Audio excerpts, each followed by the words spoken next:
People like you have talked about the strange alliance between the radical left and Islamists. And I think the only explanation, the only sensible one is it's a sort of marriage of convenience. The radical left and the Islamists want to see the Western world fall. So they're united. That's the one thing that they agree on. What did they do in Lebanon? What did they do in Iran? Exactly the same. They come together to overthrow the status quo because the Marxists want to break down the whole system. Who can they align with to do it?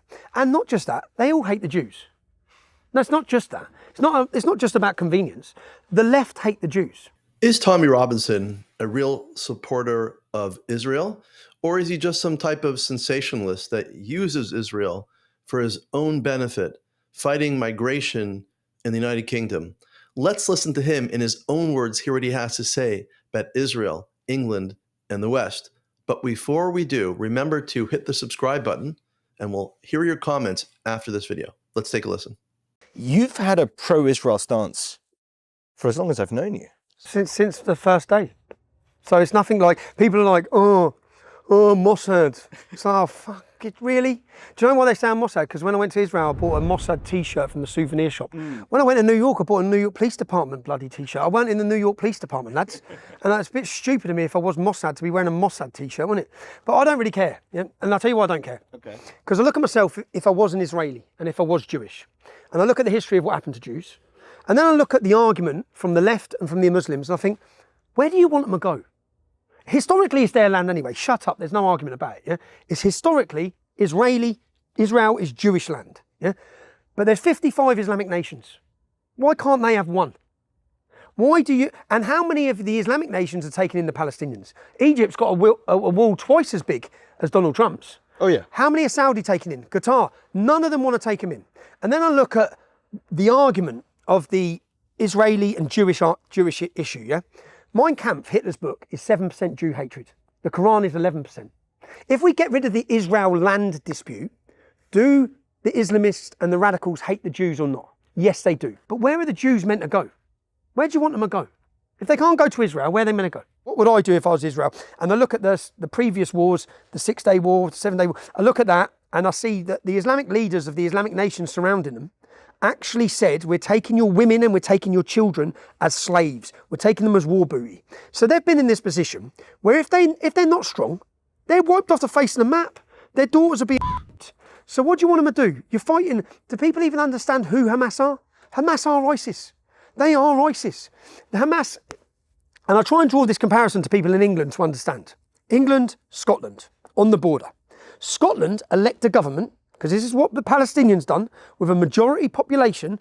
There was two different parties, both were terrorist groups, but they elected Hamas. And on Hamas, in their manifesto, it says the final day of judgment does not come until every Jew is dead. Not every Zionist, every Jew. So imagine Scotland elected a government that says the final day of judgment does not come until every Englishman is dead. And then that government, with funding coming from other jihadist scumbag shitholes, that government used their money to then fire rockets every day at our families in England. What would we be doing? What would we be saying to our government? Go and get them, bomb them. And then they come over the border and they rape and pillage 1,400 people. And they're all cheering about it. And then not just they're cheering about it, but in every Western liberal democracy in the whole world, Iranian proxy armies are waving flags and celebrating it as well.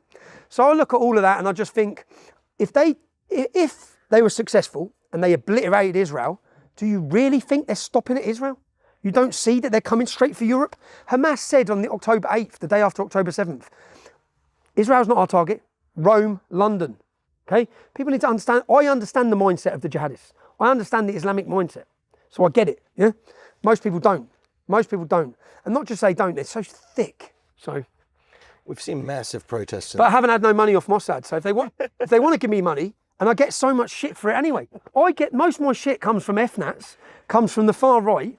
And all of it is that and I see some of the comments and I just think, Jesus, he works for Israel. I don't work for Israel. Oh, Israel first. No, England first. Yeah, England will always be first for me. England is first. Britain is first. But I do sympathise with the situation Israel in. They're a liberal democracy surrounded by totalitarian Islamic Sharia-driven shitholes. People like you have talked about the strange alliance between the radical left and Islamists. And I think the only explanation, the only sensible one is it's a sort of marriage of convenience. The radical left and the Islamists want to see the Western world fall. So they're united. That's the one thing that they agree on. What did right? they do in Lebanon? What did they do in Iran? Exactly the same. They come together to overthrow the status quo because the Marxists want to break down the whole system. Who can they align with to do it? And not just that, they all hate the Jews. No, it's not just that. It's not just about convenience. The left hate the Jews. The middle class hate the Jews. Yeah, not the working class in the UK. Go to a working class estate. Yeah, we don't hate Jews, but the education system and what's infiltrated the education system. Like the prison system can't deal with Islam in jail. Well, the universities can't deal with Islam in universities. They should just shut down the Islamic Society.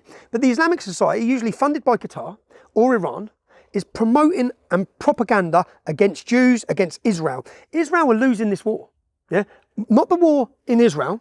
They're losing the war of the minds of Western countries because the populations are being targeted with proxy war coming with massive funding. And do you know what they're now doing, which people don't even see, is Qatar used to fund £750 million. Qatar would fund this country. They'd fund mosques. They funded all the segregation and separation in Paris and in these Islamic ghettos was funded by Qatar.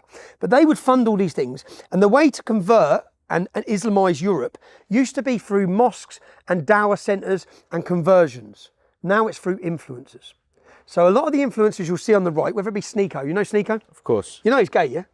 No, I didn't know that. Okay, so there's an interview of Sneeko and he's sitting doing an interview and he says, when I was about 17, 18, I weren't sure if I was gay or not. You're gay, mate. If you're not sure if you're gay, Sneeko, yeah? But Sneeko and all these they all convert to Islam. And there's a massive trend going on right now. Boxers are doing it. It furthers their career. Who's in charge of the boxing? Saudi Arabia, all these Islamic nations. It furthers them in their career. But all these influencers doing the same. Yeah, the Sneeko went and converted, and then he'd done it was a very high-end video going to Saudi Arabia for the Hajj, all this bullshit. Mate, you'll get thrown off a rooftop if you were yourself. But I'm watching all that. They're funding and they're winning through the influencers who are then promoting hatred against Israel, against Jews. And do you know why? Do you know why? Because it's easy. It's easy to be against Israel. No one's going to punch you up when you walk down the street. If you're pro-Israel, if you're pro-Hamas or pro-Palestine, no one's going to beat you up. You come out and start telling the truth or speaking up for Israel, everyone wants to get you. It's a difficult position, and I don't expect most cowards to take that position. I just tell the truth, and I don't really care. And that doesn't mean Israel's perfect at all. Far from it. Yeah. But when the American government were dropping bombs and invading every country, yeah, I didn't blame every American person. I accepted that Biden was a piece of shit who was a puppet for many other warmongering groups. I accept that there's problems within Israel, as there's problems within Britain. That doesn't mean you have to hate every Jew. Yeah, the majority of Jews I know are great people, and they love Britain. Any of the Jews I know in Britain are great. You want them all to leave, take all the money with them as well. Leave us with loads of bloody Somalis. Great choice. I tell you what, get all the highly educated Jews to leave, and we'll import a load more fucking medieval people from the backward societies. No. So I do get a lot of backlash for speaking up on behalf of Israel. I've been to Israel. I funded, I don't know if you saw, when I went to Israel, I paid young Arabs, Muslims, and I paid them to take me to a Fatah-controlled refugee camp in Bethlehem. So I went there, I risked my life. I could have got killed. If they'd have known who I was, I'd be dead. Yeah, and I went in and spent a day in a refugee camp. And when I spent that day in, I wanted to see from their perspective. The gentleman who took me around was a 4th generation refugee. And as he took me around, he said, Tommy, he didn't know who I was, but he said, my children will be 5th generation, their children will be 6th generation, and theirs will be 7th generation. We're never getting out of here. The reason being, we in Palestine, from Free Palestine, have had 2 times as much money than Germany had after the World War. And we all still live in squalor. Because the money doesn't go to us, it goes to war. And we'll forever be kept like this to benefit, because they bring European politicians in. Do you know why I left that camp, that refugee camp? I wanted to give them money. I'm one of the most strongest advocates against Hamas and against Palestinian Authority, and I wanted to give them money. It works. And I said to my mate Dean, because a lad I went to school with, black lad I went to school with, I said, bruv, I'll do anything to get my kids out of poverty, and I'll do anything for giving my kids a good future. And what that gentleman told me in that camp was that the Palestinian, I said, who oppresses you? And I expected him to say Israel, yeah? And he said, the Palestinian Authority. I said, what do you mean? He said, well, the Palestinian Authority pay anyone here. If you go and kill an Israeli, so then I said to him, so if someone leaves this camp and murders a Jew in Israel, he said, no, an Israeli. It doesn't matter if it's a Jew or not, yeah? I was like, okay. So someone leaves here and murders an Israeli. They get money for the rest of their life from the Palestinian Pay Authority. to slay. It's called pay to slay. It's a monthly stipend. And It's I was real. Yeah. No, but then I looked up the Palestinian Authority and I looked, it's our money. It's British taxpayers' money. So I thought, we're paying tax to pay people from this refugee camp to go out. And then I viewed, hold on, everything I thought I knew. So some of these people are just simply mercenaries. Maybe they don't even believe in Islam. Maybe this isn't jihad. Maybe they're just killing to get their family out of this shithole. Yeah. But I thought a lot. And then when I went to the Golan Heights when I was there. And I stood on the Golan Heights and bombs were going off in Syria at the time. 2015 was it? I can't remember. Bombs are going off. And I said to some Muslim lad, because every Muslim I met, I wanted to ask them what they thought. And I said to a Muslim lad, how happy are you living in Israel? And he said, what do you mean? I said, well, how difficult is it for you as a Muslim? He looked at me like I was an idiot. He said, I pray 5 times a day, mate. Yeah? He goes, I've got everything I want here. He said, where do you think I want to be over there? He pointed to where the bombs are going off. Because Israel's okay. And I didn't realise that there's 20% are Muslim, living happily. And as we went through, there's about 1,000 young Arabs and they're doing camel racing. I spoke about this earlier with Andrew Gold. There's about 1,000 young, and I've got a t-shirt that says, I love Israel. Yeah? And I say, pull the car over, stop the car. We're going over there, yeah? And as we're walking over there, I see lads with Kalashnikovs, machine guns. And I'm thinking, what's going to happen? I've got an I love Israel t-shirt on, yeah? I'm about to bloody eyelid. And I've walked into them all and I'm saying, all right, lads, Trump had just got elected, so it was 2016. Yeah. Trump had just got elected. I said, what do you think of Donald Trump? And they said, America needs strong man. This is all these Muslims, yeah. I'm thinking everything I thought Because I knew. the Muslim world generally respects strong leaders. Muslim men generally respect. Do you know when I walk through Luton, I have some of their main gangsters coming over and they put their hand out and he goes, Tommy, and he shakes my hand like that. He goes, I don't like you, but I respect you. He said, you stand up for what you believe in, yeah? The only language Islam understands, I learnt this growing up, is that. The only language the Muslim gangs understand is, we're not bothered by you. If you show them one bit of weakness, they will bully and run all over you. Yeah? I learned that as a kid. You can't do it. You can't show them weakness.